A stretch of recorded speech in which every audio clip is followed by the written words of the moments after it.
días a todos.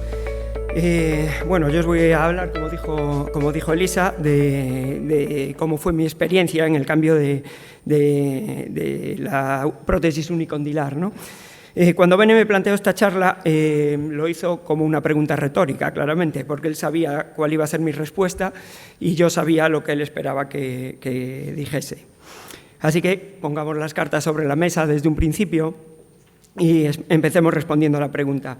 ¿Abre la cirugía robótica un nuevo horizonte a la artroplastia unicondilar? Mi respuesta es un rotundo sí. Opa. Se quiere pasar. He de reconocer que yo era un creyente, no practicante de la técnica convencional, hasta que la cirugía robótica se cruzó en el camino. En esta charla trataré de explicaros mi proceso de conversión. Repito, es una experiencia totalmente, es algo propio, no tiene nada que ver ni con publicaciones ni nada. Que nadie se dé por aludido, porque aquí hay grandes cirujanos con experiencia en la unicondilar convencional y seguramente sus resultados fuesen buenos. Bueno, el concepto de la uni siempre me había resultado atractivo como una alternativa a la prótesis total en pacientes con una enfermedad degenerativa articular limitada a uno de los compartimentos, ¿no? Nos permite sustituir el compartimento afectado, preservando stock óseo, respetando las partes blandas, reduciendo la agresividad del acto quirúrgico y consiguiendo una biomecánica más natural de la articulación. Por todo lo anterior, los resultados funcionales eran mejores y la recuperación más rápida que la de las prótesis totales. Pero a pesar de eso, no era practicante y los motivos eran fundamentalmente dos. El primero, lo que me contaban mis mayores. Yo empecé mi residencia en el año 2002 en el Hospital de Santiago, rodeado de auténticos expertos en el tema de la artroplastia de rodilla. La década previa a mi llegada, en el hospital se habían implantado 130 unicondilares entre el año 91 y 97. Algunos de estos cirujanos que están por aquí, Lodo, Fermín, andan por aquí. Eran cirujanos que eran mis referentes, claramente. Al año siguiente de empezar mi residencia, en el año 2003, la SECOT se celebró en Tenerife y mis residentes mayores tenían mucho interés en ir. Realizaron una revisión de estas 130 artroplastias que se habían realizado en el servicio. Era un número considerable, una buena revisión, y un seguimiento entre 5 y 10 años. Se encontraron que había una tasa de revisión mucho más alta que en las prótesis totales. Era superior al 15% y siendo generosos, sin contar a los pacientes que habían fallecido. Las causas eran la progresión de la enfermedad en el compartimento no sustituido y el aflojamiento aséptico. Y realizando un análisis más cuidadoso de estos resultados, se veía que la causa de base era una mala indicación o que se había realizado una inadecuada corrección de la deformidad. El segundo de los motivos por el que yo no utilizaba esta técnica era que lo leído sobre el tema no me acababa de convencer. Me encontraba muchas contradicciones en lo publicado. Por un lado, había publicaciones con muy buenos resultados y tasas de supervivencia comparables a las prótesis totales, superiores al 90% a los 10 años. Pero eso no concordaba con los datos que teníamos de los registros nacionales de artroplastia, donde estos implantes tenían una tasa de revisión muy superior a las prótesis totales. La explicación que se dio a todo esto fue que los cirujanos que publicaban estos resultados tan buenos eran cirujanos de alto volumen y los registros nacionales incluían cirujanos de alto volumen y bajo volumen, con lo cual los resultados estaban un poquito relacionados con eso. No estaba claro cuál era el límite entre estar en un grupo y otro, ¿no? Pero las publicaciones hablan de cirujanos de alto volumen por encima de 20 o 40 unicondilares al año, algo que es un número pues, importante, que no está al alcance de cualquiera. Y la explicación a esta diferencia solo puede ser, en mi opinión, pues que es una técnica compleja, altamente demandante y que, repito, en mi opinión, no al alcance de todo el mundo. Es una técnica que nos obliga a caminar continuamente por el alambre, pues pequeños errores técnicos pueden dar lugar al fracaso precoz de la prótesis. Errores en la elección de tallas, en el posicionamiento de los componentes, en el balance de partes blandas, pueden dar lugar a complicaciones como las luxaciones del inserto, aflojamientos asépticos, desgastes de polietileno o progresión de la enfermedad en el compartimento no sustituido.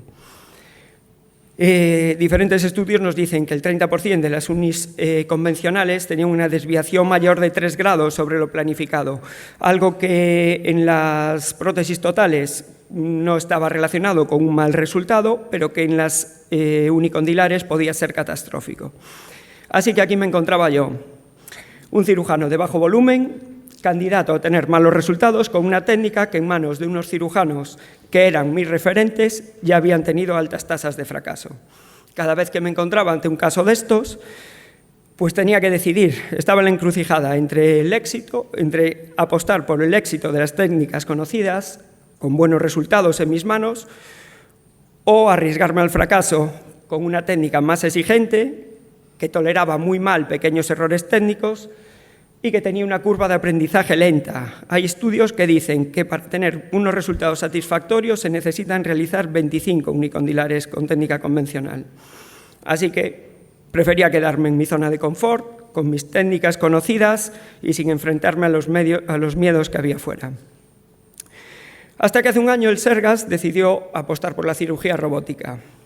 Y lo hizo a lo loco, como siempre, como buen gallego.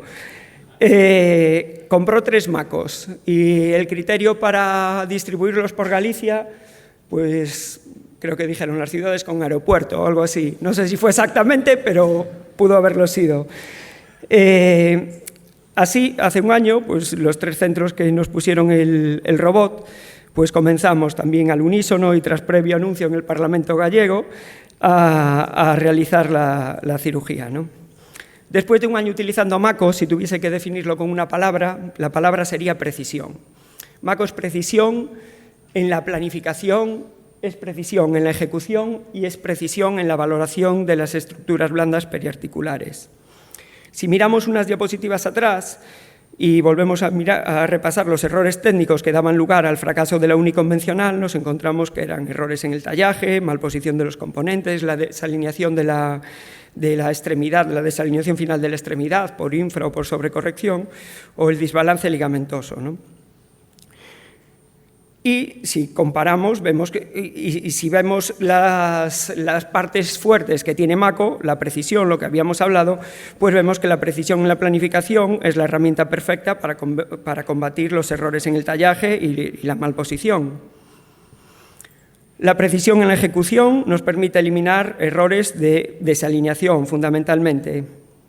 Y la precisión en la valoración de partes blandas nos permite luchar contra el desbalance ligamentoso.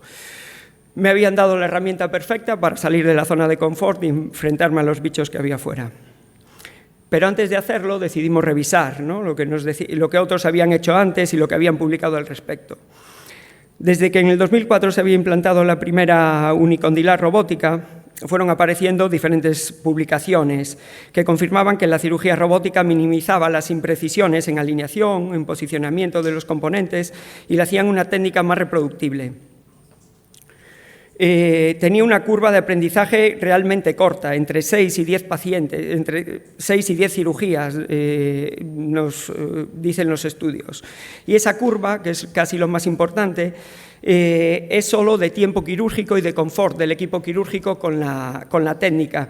No es una curva que afecte ni a resultados ni a complicaciones, en fin, que los resultados vienen siendo los mismos y parece que da un poquito menos de miedo en iniciarse en ella, ¿no? Es una técnica que iguala los resultados entre cirujanos de alto y bajo volumen, que era el problema principal de las convencionales, y entre cirujanos expertos y noveles. Estudios recientes confirman los mejores resultados clínicos y funcionales de las unirrobóticas y la mayor supervivencia a los 10 años. Así que nos animamos y este fue nuestro primer caso. Parece que, bueno, así la elección de las tallas es buena, no se ve así ninguna zona de impingement, ni que vuelen en ningún sitio los componentes, la alineación final también parece buena, reproduce la alineación preartrítica, la corrige un poquito, pero sigue siendo un varo. Nos quedamos muy satisfechos. Así que para finalizar, como conclusiones a todo esto, podemos decir que la cirugía robótica proporciona una solución satisfactoria a los principales problemas que tenía la cirugía convencional de las unis, ¿no? Hace que la técnica sea más precisa y reproductible, igualando los resultados entre diferentes perfiles de cirujano, Y por si fuera poco, mejora los resultados clínicos, radiológicos y de supervivencia de los implantes frente a la UNI convencional.